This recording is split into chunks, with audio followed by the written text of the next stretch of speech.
Con nuevos ojos. Cuento de Beatriz Casal. No insistas, niña, ya te dije que voy a quedarme como estoy.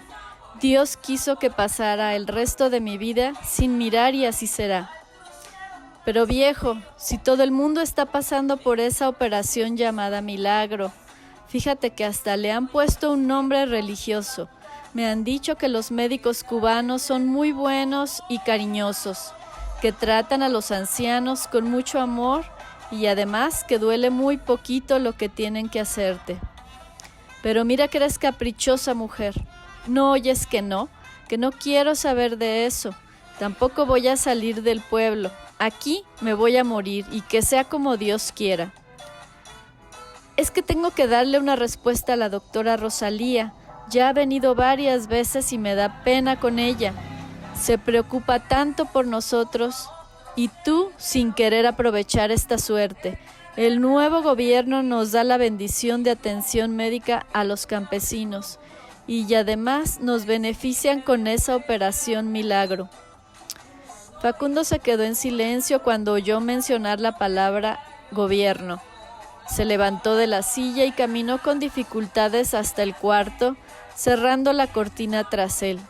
No quería que fuese a decir el nombre del presidente y tener que mandarla a callar.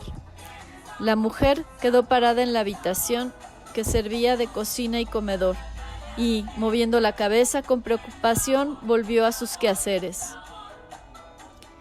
Facundo Izquierdo estaba viviendo con su hija en aquel monte, a muchos kilómetros de la ciudad.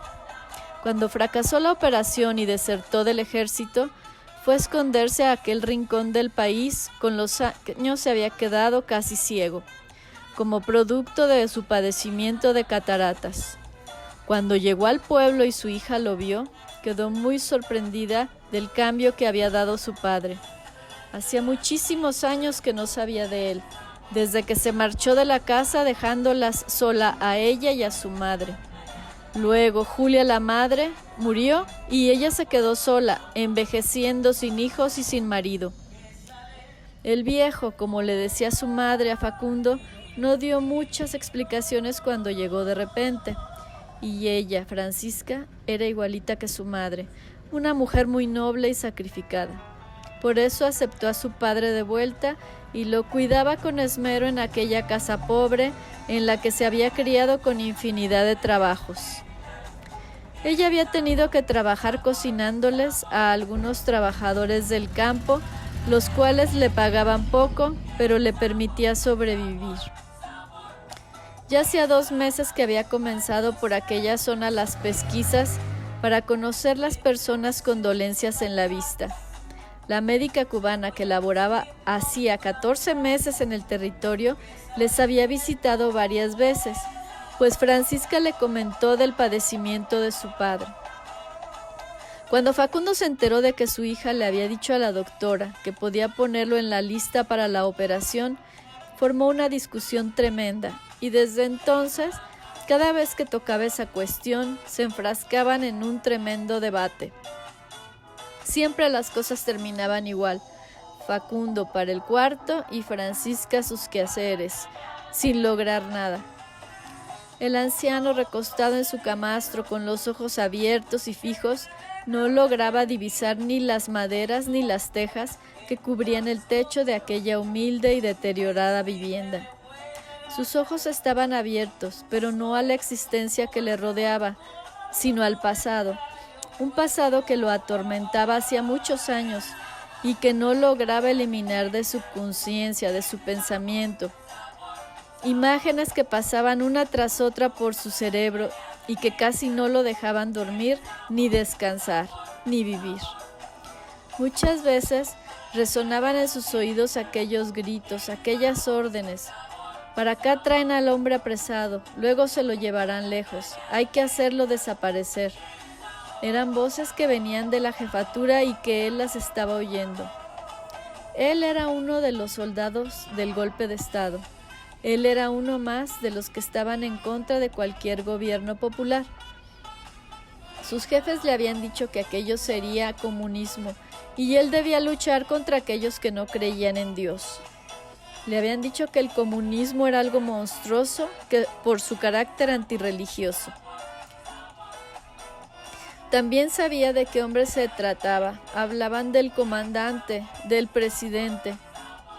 Desde las altas esferas militares había descendido la noticia hasta ellos, los que serían responsables de la custodia del hombre. Así se le decía. Era mejor que mencionar su nombre. Aquella madrugada no durmió, se sentía nervioso, pero también orgulloso de estar dentro del grupo de los escogidos para tan honrosa misión. A las 4 de la mañana llegaron con la carga. Se bajaron unos cuantos militares de una furgoneta custodiando al apresado y enseguida lo metieron bien adentro de aquellas paredes carcelarias. Lo que más recordaba Facundo y que no lo dejaba dormir apenas fue aquella mirada.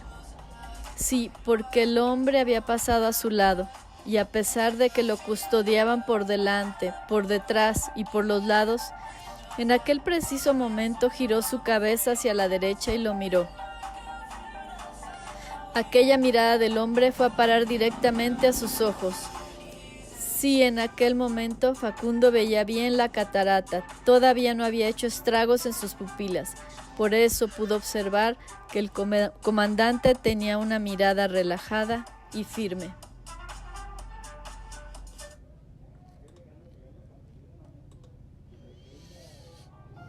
Nunca había podido verlo en persona hasta ese momento, y siempre que lo observaba en la televisión, lo hacía imbuido de todos los calificativos nefastos que le inculcaban sus superiores. Pero aquella mirada no parecía ser de un hombre como el que le habían descrito, incrédulo y guerrerista. Aquel hombre tenía una mirada serena, una mirada pacífica, una mirada penetrante, firme y clara. Por mucho tiempo, luego de aquel encuentro y de la deserción, había pensado que su progresiva ceguera había sido un castigo del cielo, por haber pensado mal de otro cristiano. El padre Ramón lo había dicho en la misa, que los malos pensamientos pueden causar un castigo del cielo. Por eso no podía presentarse a aquella famosa operación milagro. En primer lugar tenía miedo, temía que lo reconocieran a pesar del tiempo que había transcurrido y de la estratagema que usó para escapar del ejército. Y por otra parte tenía vergüenza de alcanzar los beneficios de un gobierno que había despreciado, de un presidente al que había ayudado a apresar y al que le había deseado la muerte. No, él no podía permitir que supieran su verdad.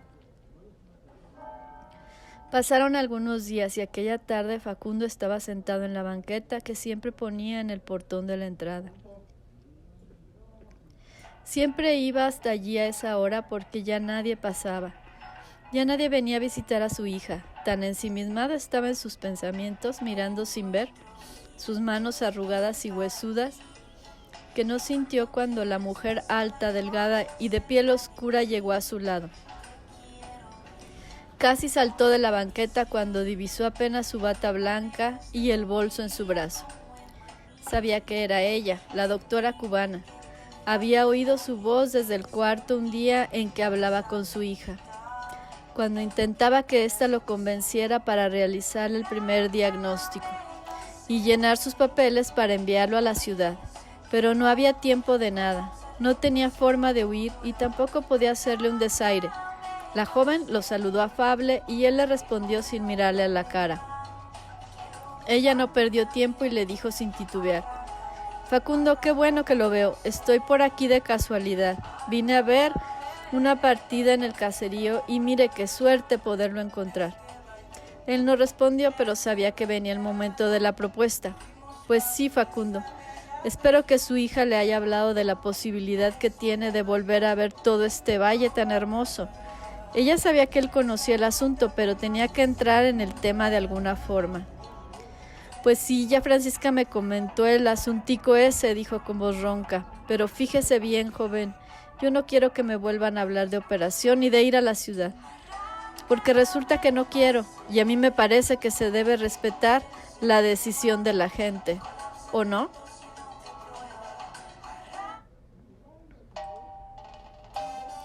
Está usted claro, Facundo, no le vamos a obligar a nada, le dijo la doctora con respeto.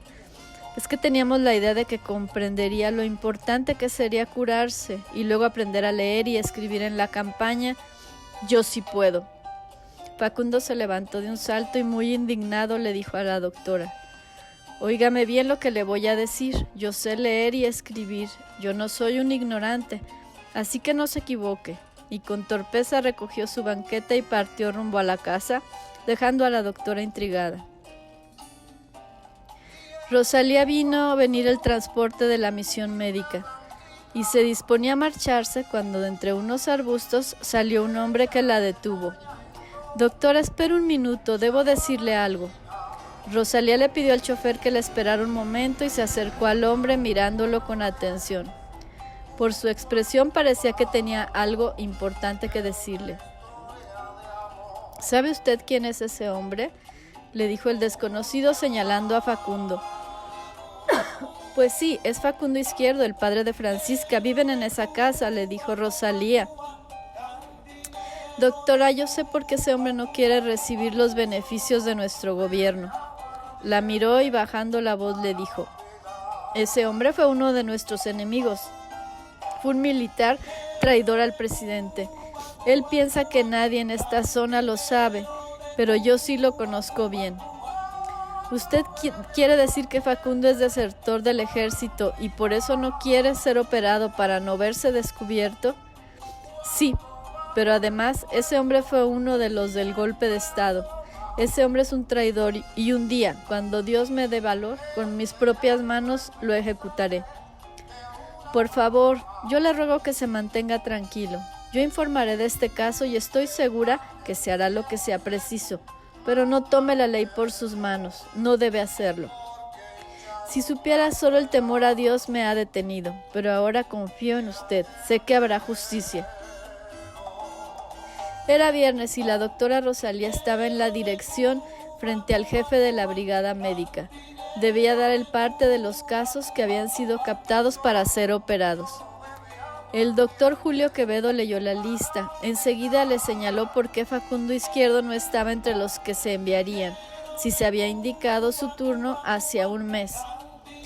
La doctora Rosalía le abordó el asunto. De eso quería hablarle, Julio. Resulta que durante todo este tiempo no hubo forma de convencer a ese anciano de que tenía la posibilidad de curarse. Ni su hija Francisca ni yo pudimos convencerlo. Rosalía le contó a Julio la historia y ambos decidieron comunicar la situación a la Dirección de Salud. Y esta a su vez envía un comunicado al gobierno. La noticia llega al despacho del presidente y el propio jefe del despacho le informa al comandante el caso Facundo. El presidente se queda muy serio y pensativo cuando escucha el relato completo. No hace comentario y le ordena dejar el informe encima del buró de su despacho. El jeep militar se detiene en la carretera. Son apenas 3 hombres. Caminan por la entrada que los dirige a la casa de Facundo Izquierdo. Francisca mira por la ventana y ve venir aquel grupo de hombres y se asusta un poco. Pero cuando llegan a la puerta se da cuenta que todos tienen trajes militares. Enseguida los invita a pasar y les busca acomodo en su humilde sala. Les brinda un poco de agua. El más alto de todos le dice: Francisca, nos han dicho que aquí vive también tu padre, Facundo Izquierdo. Hemos venido con una encomienda, pero necesitamos verlo. ¿Él se encuentra? Facundo no espera que su hija lo busque. Se siente descubierto y caminando con mucha torpeza sale del cuarto. Él sabe que son de la Guardia Militar, del presidente, y les dice: aquí estoy. Francisca se quedó mirando a su padre sin comprender nada. Los hombres miran a Facundo y le dicen: puede recoger algunas cosas. También tú, Francisca, quizá quieras acompañar a tu padre. Debemos llevarlo a la ciudad.